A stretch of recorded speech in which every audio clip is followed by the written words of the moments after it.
बिहार के सीएम नीतीश कुमार खुद तो नहीं पलटे, लेकिन ऐसा लग रहा है कि सुशासन बाबू ने पूरी बाजी पलटने की ही तैयारी कर रखी है। बिहार के सियासी बाजार में 8 जनवरी से ऐसी चर्चा चल रही है कि नीतीश कुमार अपने इकलौते बेटे निशांत कुमार को होली के बाद सक्रिय राजनीति में लाने जा रहे हैं। तो क्या अब निशांत ही जेडीयू की कमान संभालेंगे? इसी साल के अंत में राज्य में विधानसभा चुनाव भी होने वाले हैं, तो निशांत का पॉलिटिकल डेब्यू किस सीट से होगा? क्या वे चुनाव लड़ेंगे भी या नहीं?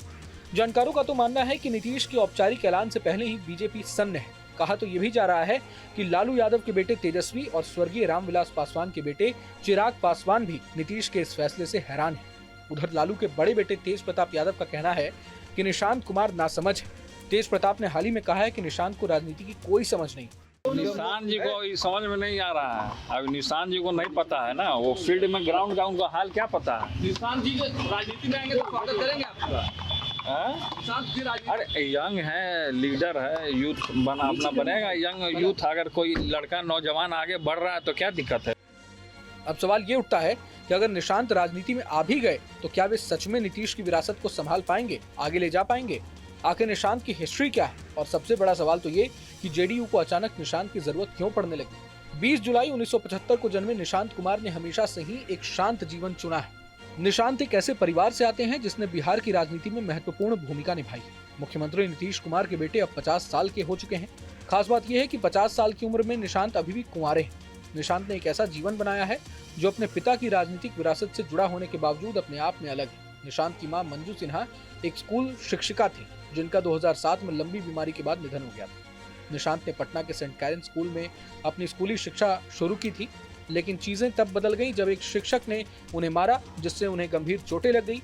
अपने बेटे की सुरक्षा के लिए चिंतित नीतीश कुमार ने निशांत को दूसरे स्कूल में भेजने का फैसला लिया था। इसके चलते निशांत को मसूरी के मानव भारती इंडिया इंटरनेशनल स्कूल में दाखिला मिल गया, जो उत्तराखंड की पहाड़ियों में स्थित एक बोर्डिंग स्कूल है। स्कूल के बाद निशांत ने झारखंड के रांची में बिरला इंस्टीट्यूट ऑफ टेक्नोलॉजी यानी BIT मेसरा से इंजीनियरिंग की डिग्री हासिल की थी। अब आपको बताते हैं कि आखिर जेडीयू को अचानक निशांत कुमार की जरूरत क्यों महसूस होने लगी। गौरतलब है कि पिछले 1 साल से नीतीश कुमार को जो लोग बहुत नजदीक से देख रहे हैं, उन्हें पता है कि उनके स्वास्थ्य पर उनका उम्र हावी होने लगा है। नीतीश कुमार जिस तरह बीमार दिखने लगे हैं, उससे पार्टी और उनके शुभेच्छुओं को चिंता होने लगी है। इसमें कोई दो राय नहीं हो सकती कि नीतीश कुमार के कमजोर पड़ते ही शुरू होने वाले पावर स्ट्रगल को रोकने के लिए जेडीयू ने भी निशांत कुमार सर्वोत्तम साबित होंगे।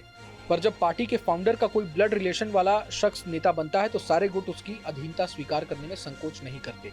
निशांत को राजनीति में लाने के पीछे कुछ और वजहें भी हैं। जानकारों का मानना है कि आरजेडी और बीजेपी जेडीयू के अति पिछड़े वोटर्स को हथियाने में अभी से ही लगी हुई है। नीतीश कुमार के कमजोर होते ही पार्टी के नेता अपना अस्तित्व बचाने के लिए बीजेपी और आरजेडी की शरण लेंगे। पर निशांत कुमार अगर आते हैं तो यही नेता उनको पार्टी का फेस बनाकर सर्वाइव कर जाएंगे। हालांकि नीतीश हमेशा वंशवाद के खिलाफ रहे हैं, ऐसे में इन अटकलों में कितना दम है ये कह पाना मुश्किल है।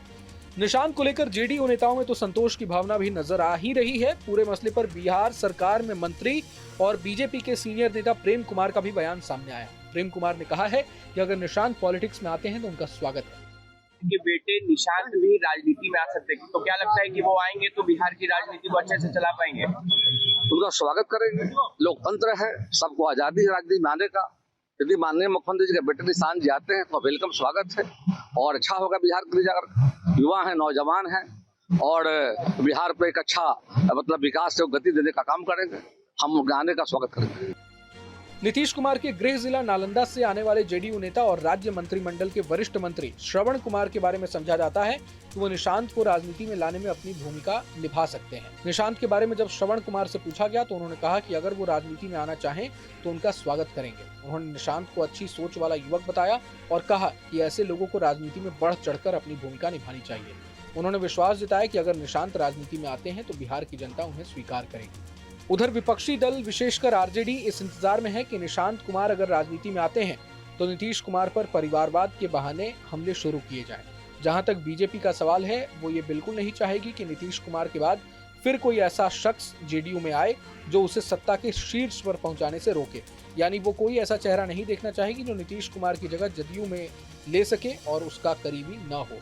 वैसे जेडीयू में नीतीश कुमार की जगह लेने वाले संभावित लोगों की जो सूची है, उनमें ज्यादातर बीजेपी के करीबी ही माने जाते हैं। बहरहाल पूरे मसले को लेकर आप क्या सोचते हैं हमें कमेंट बॉक्स में जरूर बताएं। अगर आपको ये वीडियो पसंद आए तो लाइक करें और चैनल को सब्सक्राइब करें। वहीं तमाम बड़ी खबरों के लिए देखते रहें न्यूज नेशन। न्यूज नेशन अब व्हाट्सएप पर खबरों की ताजा अपडेट के लिए न्यूज नेशन के इस क्यूआर कोड को स्कैन करें